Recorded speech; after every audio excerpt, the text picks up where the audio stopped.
Hello everyone, कैसे हैं? आशा है अच्छे होंगे। आप देख रहे हैं लखनवी गार्डनर चैनल। मेरे चैनल पर दोस्तों आपका बहुत बहुत हार्दिक स्वागत है। आज मैं फिर एक नई जानकारी लेकर आपके सामने हाजिर हुई हूँ। इस कड़कड़ाती हुई ठंड में आजकल जो हो रही है लखनऊ में, लगभग 1 जनवरी से ही बारिश कोहरे का पाला का मौसम बहुत ज़्यादा गड़बड़ हो चुका है, जो हमारे एडेनियम के लिए बिल्कुल ख़तरनाक है। तो ऐसी भयंकर सर्दी में हम अपने एडेनियम को कैसे तैयार करें कि वो इस भयंकर सर्दी को झेल सकें और सर्दी में भी सरवाइव करते रहें, तो कुछ ज़रूरी जानकारियां हैं आपके लिए। इस वीडियो को पूरा देखिएगा शुरू से अंत तक, बीच में इसकी बिल्कुल मत करिएगा, नहीं तो आपको भी कुछ अच्छी जानकारियां ना होने की वजह से ही नुकसान हो सकता है। देखिए, अब जनवरी का महीना है, ये पूरी तरह से डोरमेंसी में है, मतलब सुप्तावस्था में है। तो हम सभी का ड्यूटी बनता है कि इनको अब हम किसी तरह से डिस्टर्ब ना करें और इनको पूरी तरह से सोने दें। कुछ प्लांट ऐसे हैं सुप्तावस्था में, ये क्या करते हैं सभी को पता है, लेकिन थोड़ी बहुत जानकारी मैं आज 20-25 दिनों से आपको देती रहती हूँ। सभी को पता है कि डोरमेंसी में एडेनियम प्लांट अपनी पत्तियाँ झाड़ देता है। देखिए इस प्लांट को, देखिए बेबी प्लांट है, इसने अपनी सारी पत्तियाँ झाड़ दी हैं। उसी जगह ये प्लांट है, देखिए एक भी पत्ती ना तो इसकी पीली है और ना ही गिरी है।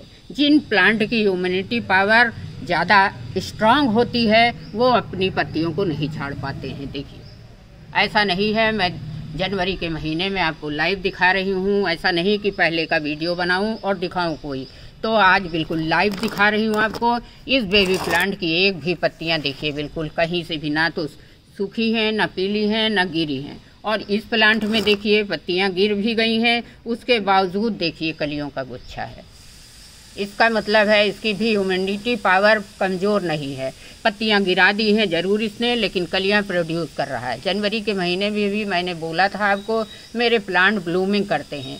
4-5 दिन के बाद मैं इसकी ब्लूमिंग भी दिखाऊंगी, क्योंकि ये पूरी तरह से हेल्दी कलियां हैं।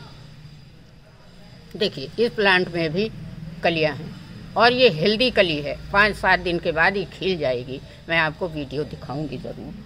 अब ये सो रहे हैं, इनका सुप्तावस्था है, पत्तियां गिरा चुके हैं। ये नेचुरल प्रोसेस है, इसमें किसी की चिंता करने की ज़रूरत नहीं है, क्योंकि अब सो रहे हैं। ना तो ये भोजन ग्रहण करेंगे और ना पानी ग्रहण करेंगे। पत्तियां अपनी पूरी तरह से गिरा दे हैं, सुप्तावस्था में चले गए हैं। लेकिन कुछ वेराइटीज़ इसमें हैं जो कि सुप्तावस्था में जाने के बाद भी देर से जाते हैं। देखिए इस प्लांट को देखिए, इसमें लगता ही नहीं है कि डोरमेंसी है और सुप्तावस्था है। जो नॉर्मल वाला प्लांट होता है, और एक हाइब्रिड होता है, 2 क्वालिटी होती है, एक रोजी ब्रांड होती है, एक नॉर्मल होता है। तो ये प्लांट मेरा नॉर्मल वाला है। नॉर्मल वाले प्लांट की पत्तियां थोड़ा देर में गिरती हैं और इनका जल्दी से डोरमेंसी भी नहीं आता है। अगर आपने मेरा चैनल सब्सक्राइब नहीं किया है तो सब्सक्राइब कर लीजिए और मेरे बेल आइकन को भी दबा दीजिएगा, जिससे हर वीडियो की जानकारी दोस्तों आप तक पहले से पहले पहुंच जाए और जानकारी ना होने की वजह से आपको भी मेरी तरह नुकसान न उठाना पड़े। मुझे भी आज से 2 साल पहले कोई जानकारी नहीं थी एडेनियम प्लांट के बारे में। मैं सारे प्लांटों के बीच में रख देती थी बराबर, जैसे सबको पानी देती थी।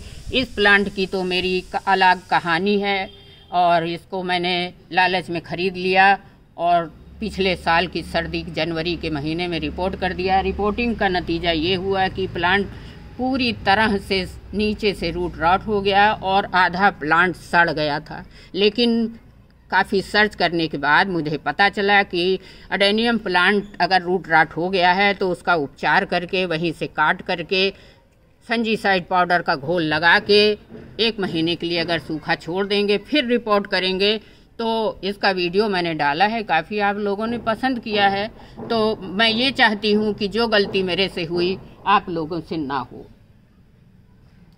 समय समय पर आप अपने प्लांट को डेली एक दिन छोड़ एक दिन अपने प्लांट को ऐसे प्रेस करके चेक करते रहिए कि कहीं रूट में रॉट तो नहीं हो रहा है, कहीं से ऊपर की ब्रांचों में रॉट तो नहीं हो रहा है। ब्रांचों को भी चेक करना है। मेरे प्लांट में तो किसी प्लांट में रूट रॉट या ब्रांच रॉट नहीं दिख रही है, इसलिए आप रोज रोज चेक करते रहिए।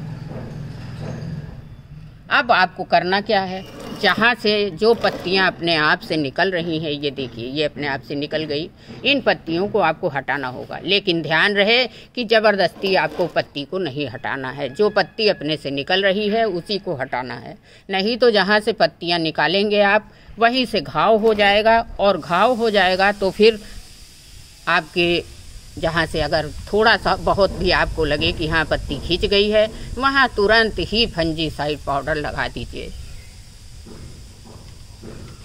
अब हमें रोज रोज अपने प्लांट को चेक करना है। जहाँ से सूख गई हैं पत्तियाँ वो हटा दीजिए। इससे आपको अगर सूखी ब्रांच दिख रही है तो कोई ज़रूरत नहीं है इसको प्रूनिंग करने की कहीं से भी, बस वहीं से हल्का सा ऐसे सूखी ब्रांच को हटा दीजिए और फंजीसाइड पाउडर लगा दीजिए। अब करना क्या होगा हमको, ना तो इनकी कोई प्रूनिंग करिए आप, मैं कई वीडियो में बता चुकी हूँ, और ना ही कोई रिपोर्टिंग करके कोई रिस्क लेना है हमें। सर्दियों में अगर इनमें फंगस लग गया तो बचाना बड़ा कठिन हो जाएगा। अब हमें अपनी इस प्लांट की मिट्टी को एकदम क्लीन रखना है। मेरी तो मिट्टी एकदम क्लीन है, आपको बता रही हूँ। अगर कहीं से भी एक आध सूखी पत्तियाँ भी दिखती हैं तो उसको हटा सकते हो आप, क्योंकि अगर ये पत्तियाँ रहीं और इसमें फंगस लग गया, क्योंकि जाड़े के दिनों में पत्तियाँ जल्दी सड़ती हैं नहीं कि खाद बन जाएंगी, इसलिए पत्तियों को हटा दीजिए, नहीं तो रूट में आपके फंगस लग जाएगा, रूट रॉट हो जाएगा। अगर आपको इतना हेल्दी रूट चाहिए, कॉडेक्स चाहिए, तो आपको चेक करते रहना है। जितना अच्छी धूप मिलेगी आपके प्लांट को, उतना ही अच्छा आपका प्लांट ग्रोथ करेगा, डेवलप करेगा और सरवाइव भी करता रहेगा। काफ़ी लोगों का कहना है कि इनकी पत्तियां जो सूखती हैं गिर जाती हैं, उनसे खाद बन जाएगा। तो नहीं, इनसे गर्मी के दिनों में खाद बन सकता है, जाड़े के दिनों में नहीं बन सकता है। इसलिए पत्तियों को आप हटाते रहिए, नहीं तो ये आपके प्लांट को नमी देती रहेंगी और नमी से आपका रूट जो है खराब हो जाएगा। इसलिए पत्तियों को आप हटाते रहिए, फंगस का कोई भी चांस मत लीजिए।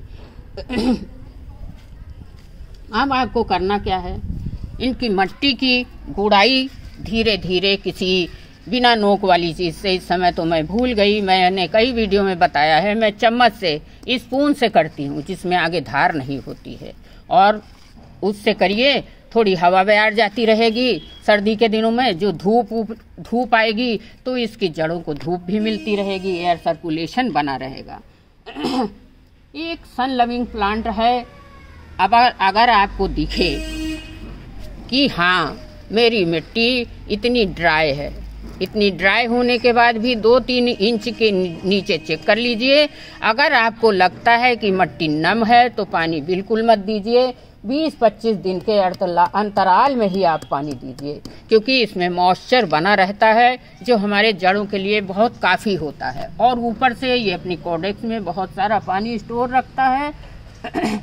इसलिए हमको पानी अब जनवरी के महीने में अगर आपको लगे तो 20 जनवरी के बाद इसमें आप थोड़ा थोड़ा पानी दे सकते हो, और फरवरी के मिड से दोस्तों इसको आप रिपोर्ट भी कर सकते हो। अब रिपोर्ट करने का तरीका 1 साल पहले मैंने आपको दिखाया है कि 2 इंच जड़ को, कॉडेक्स को ऊपर उठा के लगाना होगा। पिछले साल मेरा इतना मिट्टी में था, देखिए निशान भी बना हुआ है, इतना उठा के लगाया। और अब की साल भी मैं क्या करूंगी, फरवरी के महीने में इतना ही नीचे मिट्टी से हटा के ऊपर लगाऊंगी, जिससे कि कॉडेक्स आपका खूब डेवलप करेगा, और आपका कॉडेक्स जैसे आप चाहते हो, इतना बड़ा कॉडेक्स, इतना ब्यूटीफुल कॉडेक्स, इतना सुंदर कॉडेक्स। देखिए मेरे सारे प्लांट के कॉडेक्स मैं आपको दिखा रही हूँ। अगर आप चाहते हैं इतना सुंदर कॉडेक्स, तो आपको फरवरी के महीने में कॉडेक्स को ऊपर उठा के ही लगाना होगा। अब आपको मैं अपने मदर प्लांट का कॉडेक्स भी दिखा ही देती हूँ। देखिए ये 9 साल पुराना प्लांट है, इसका कॉडेक्स कितना ब्यूटीफुल है। अगर आपको अच्छा कॉडेक्स चाहिए तो आप 2 इंच ऊपर उठा के लगाएंगे। अब कोई भी रिपोर्टिंग आप मत करिएगा, नहीं तो प्लांट खराब हो जाएगा और मर जाएगा। अगर आपको करना ये है कि कोई प्लांटर टूट जाता है, कोई मिट्टी का गमला टूट जाता है, तो उसको चुपचाप उठा के किसी छाया वाली जगह में रख दीजिए 15-20 दिन के लिए और फरवरी में रिपोर्ट करिए। और नहीं तो इस प्लांट को निकाल लीजिए पूरा मिट्टी से। मैं तो नहीं निकालूंगी क्योंकि मेरा गमला बिल्कुल समूचा है। और मिट्टी से निकाल के फंजीसाइड पाउडर का घोल बना लीजिए किसी टब में, तसले में, उसमें धो के 15 मिनट छोड़ दीजिए और फिर उल्टा करके लटका दीजिए। इस तरह अगर आप रिपोर्टिंग करेंगे तो आपका प्लांट फरवरी के महीने में बहुत अच्छी ग्रोथ भी करेगा, अच्छी फ्लावरिंग भी करेगा। देखिए वीडियो अच्छा लगा है तो अब इनको अभी 1 महीना पूरा सोने दीजिए, बिल्कुल मत डिस्टर्ब करिएगा। लाइक कमेंट ज़रूर करिएगा। अगली वीडियो में फिर मिलती हूँ किसी नई जानकारी के साथ। मेरे नए नए छोटे छोटे बेबी सीड पॉट्स को देखिए कितने हेल्दी हैं। Thank you.